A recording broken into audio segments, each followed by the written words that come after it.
ফাঁসি হলে কি হয় আপনি জানেন? আপনি জানেন ফাঁসি হলে কি হয় আপনি জানেন? আপনি জানেন? তারা ফাঁসি চায়, কিন্তু ফাঁসি হলে যে কি হয় সেটি তারা জানে না।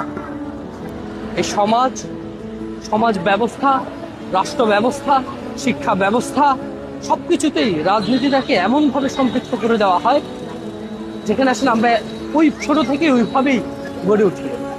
এরা কেউই জানে না ফাঁসি মানে কি, কিন্তু তারা তারপরও কেউ শিখিয়ে দিয়েছে কিনা সেটিও জানা নেই।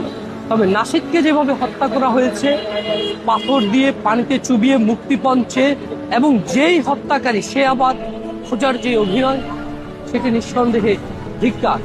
এদেশের বিচার ব্যবস্থা এখনো সেই হত্যাকারীদের বিচার করতে পারেনি, এটি ব্যর্থতা। কিন্তু তার সহকর্মীরা আসলে ছোট্ট থেকেই মূলত বুঝাতে চেয়েছি যে এই বয়সের শিশুরা রাজপথ এখন থেকেই শিখে গেছে এবং তারা ফাঁসি চায়। ফাঁসির মিনিং কি, ফাঁসি হলে কি হয় সেটি তাদের জানা নেই।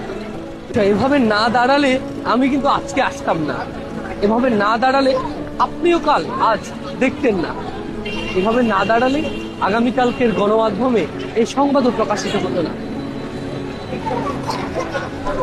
জানি না আমাদের ভবিষ্যৎ কি এই বাংলাদেশের